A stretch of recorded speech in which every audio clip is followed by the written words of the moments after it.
Davlatimiz rahbari tomonidan Sergeli tumaniga amalga oshirilgan tashrifda yillar davomida Qumarq mahallasi aholisini qiynab kelayotgan badbo'y hid muammosini bartaraf etish bo'yicha aniq topshiriq berilgandi. Bu shunchaki navbatdagi ko'rsatma emas, balki fuqarolarning murojaatlariga berilgan tezkor va amaliy javob bo'ldi.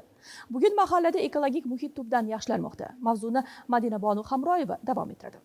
Avvalgi dasturlarimizda Salar inshootiga kelib tushayotgan chiqindilar va ularning salbiy oqibatlari haqida so'z yuritgan edik.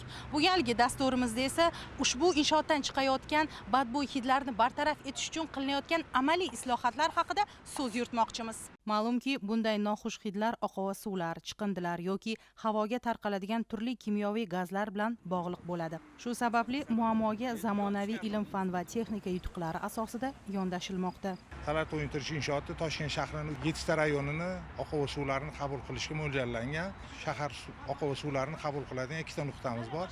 Bu qabul qilish kameralari deymiz.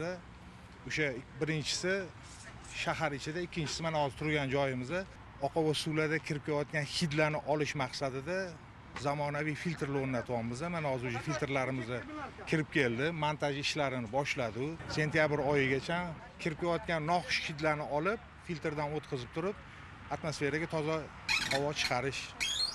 Maqsad shu. Ushbu zamonaviy uskuna havodagi zararli moddalar va noxush hid tarqatuvchi molekulyar birikmalarni kimyoviy va biologik usulda tutib qoladi. Qurilma zararli gazlarni xavfsiz holatga keltirib, muhitga faqat sof va zararsiz havo tarqalishini ta'minlaydi.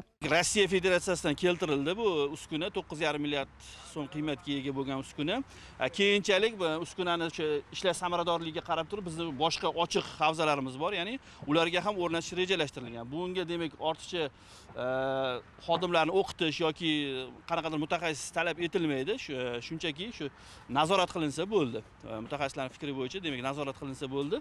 Mana shu uskuna o'rnatiladi va mana shu chiqayotgan noxush hidni filtrlab turib toza havoga shu toza kislorod shaklida chiqayotgan hidni chiqarib yuboriladi.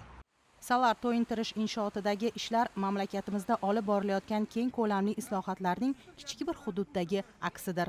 Ushbu loyiha davlat siyosatining markazida inson manfaatlari turishini, berilgan va'dalar, topshiriqlar so'zda emas, amalda o'z isbotini topishini yana bir bor yaqqol namoyish etmoqda.